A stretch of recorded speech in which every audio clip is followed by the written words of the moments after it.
things that you wouldn't have before you drank our lemonade. But it's the same thing with wine or, other things. So I totally understand. But, yeah, I just wanted to know what your opinion was. I was a global marketing director for Arthur Andersen for many years and actually have a little over 20 years experience in branding countries and import-export trade development. So thank you for that. Yeah, no worries. Javiera, you're ready to run a political campaign. So what branding question do you have for Phillip over there? I don't necessarily have one for myself. I'm just curious, how much have you been paying attention, thinking of these new congresswomen all these younger congresswomen who were elected, in November and then were seated in January. Many of them have robust social media platforms, and I just was curious what your take on it was. I think some of them have been very, really pretty brilliant in that venue, and I just was curious what your takeaways were. Yeah, as it pertains to our new elected congresswomen, I'm both fans and supporters of all of them across the board. I think they're much needed reinvigoration to a party that, in my opinion only, has lacked true direction. So perhaps they'll get some direction through these young women that are doing a lot of the heavy lifting and a lot of the hard work. Really, with social media and their use of social media, the tool, social media is a tool. It's not a strategy. And what I've seen from their work, and I follow actually all of them, is that they're honest. And yep. and that's really the number one thing that you can do in any of your communications, whether you're a politician, you're an organization, you're a brand. And I push people to do this from a value-based construct, right? That you should be transparent. You should be honest with those that you're trying to serve, which means if you mess up, we had a segment on our show called the brand F up. I'm sure you can figure out what the F stood for.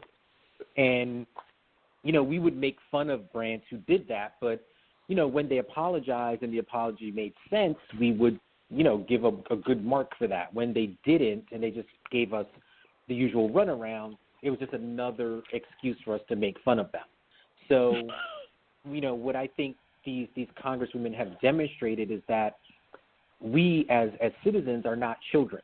Like we don't need to be lied to. We don't need to be coddled. We don't need to be told what we want to hear. We need to be told the truth. And I think they've gained the recognition and the success that they've had because they're honest.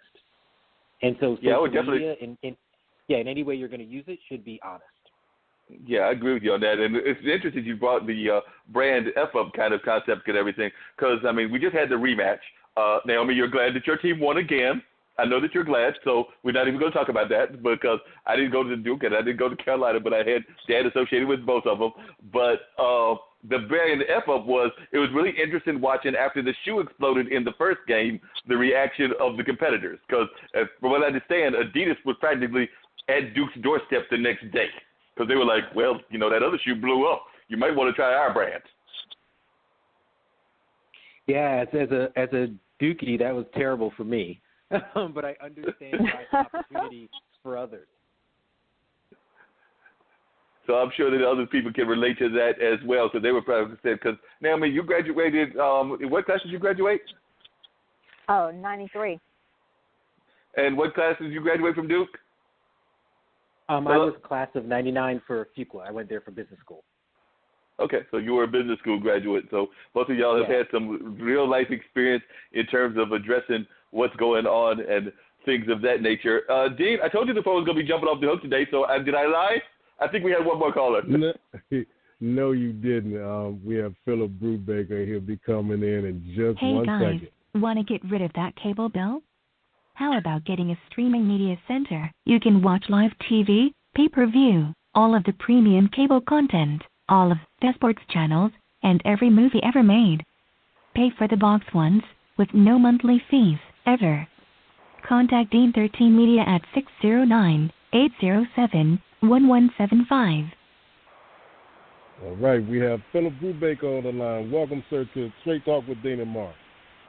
Hi, how you doing? Hey, doing good, Phillip. Oh, everybody on the call, everybody say happy birthday, Phillip, because it's Phillip's birthday. We called it on his birthday. Happy birthday, Phillip. Happy birthday. Birthday, Phillip. Thanks so much, everybody. I appreciate it.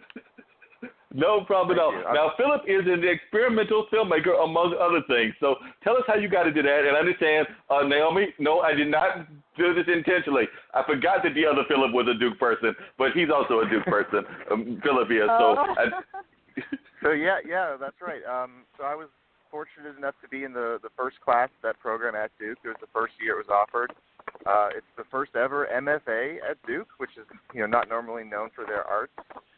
But I think that they're going strong in that field now. It's I graduated in 2013 with the MFA, and I remember thinking at first that it was kind of an unusual idea for a program mixing documentary and experimental.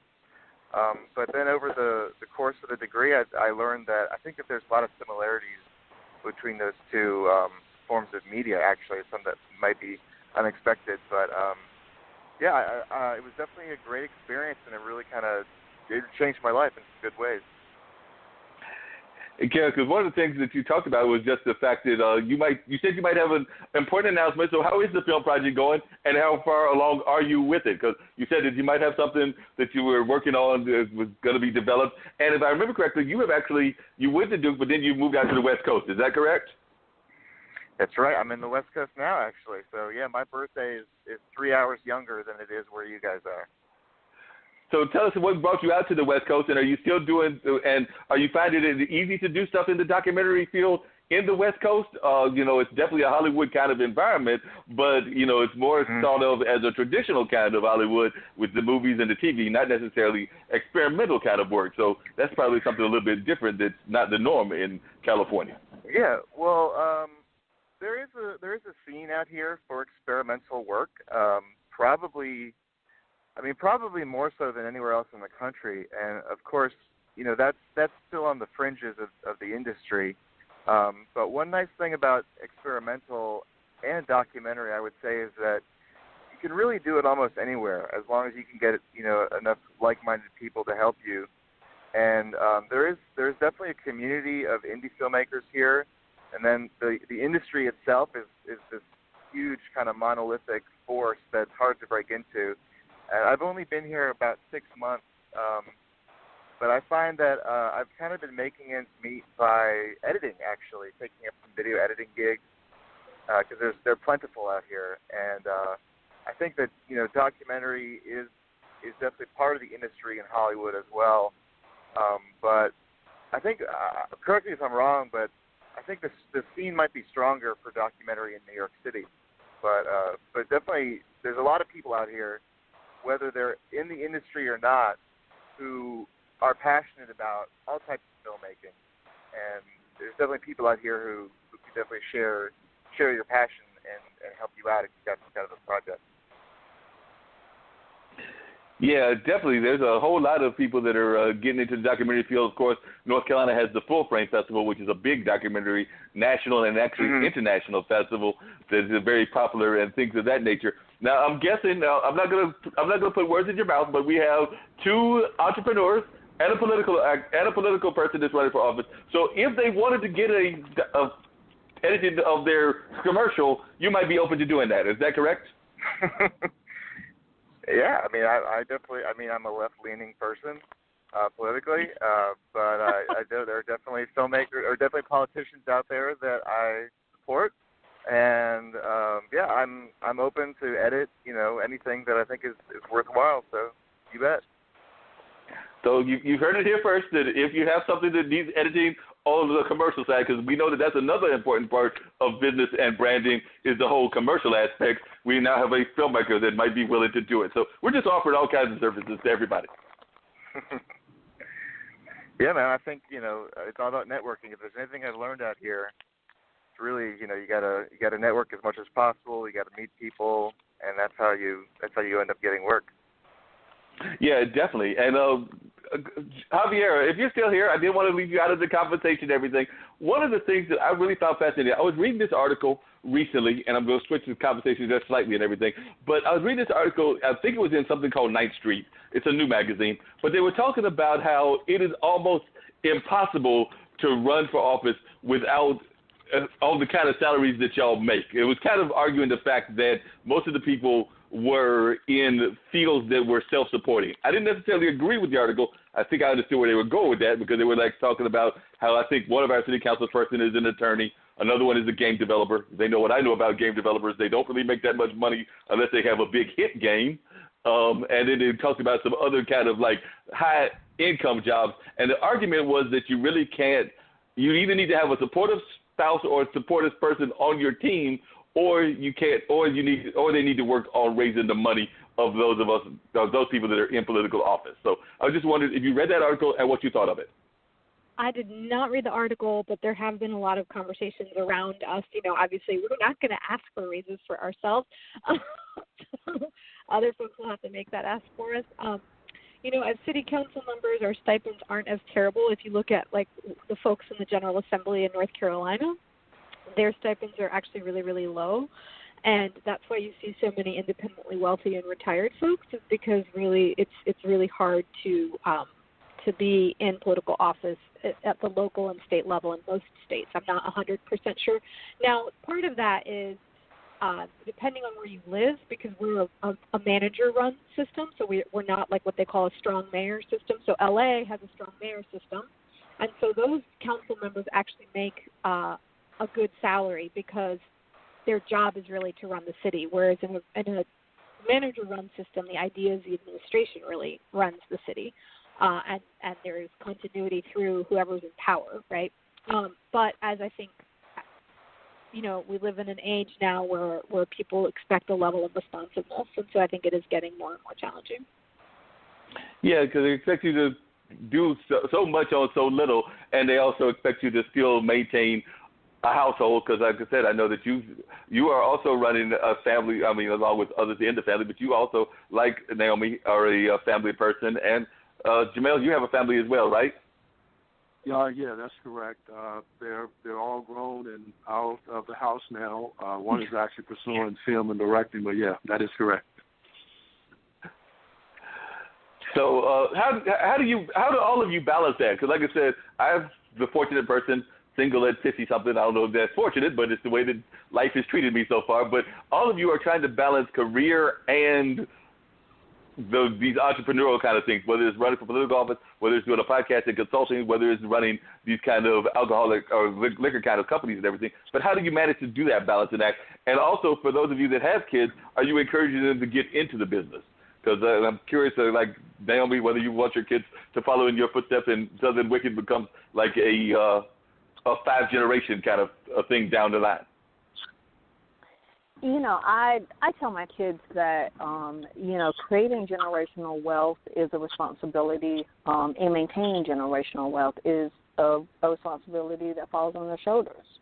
And so what, you know, I've told them is, you know, as a young company, you know, my goal is to create generational wealth so that, you know, later on down the road, your children can do what they want to do in life, you know, so that down the road you can do what you want to do in life. But I do believe that there is a responsibility and that there must be participation because I have the saying that people don't appreciate what they get for free. And I think that's true even for children, you know, that when they just inherit wealth, you know, that there's a sense of entitlement. And sometimes they don't always treat that money that's given to them than when they earn that money. And so, you know, there is an expectation for them to help build this company so that later on in life they can see the fruit of the, you know, profits of this company to, you know, fund whatever they want to do later on. So, yes, I do have that expectation. Yeah. And Javiera, that seems to be something that is very prevalent in the Latin community, this whole concept of trying to develop generational wealth and maintaining generational wealth. I'm thinking about how many people, you know, come here from other countries and we do all kinds of sacrificial things in order to maintain that wealth and in order to stay here, but also in order to develop into becoming very productive citizens in the United States, in North Carolina, and wherever they wind up being. Yeah, and I think that that's probably pretty relevant for most immigrant communities. You know, you definitely you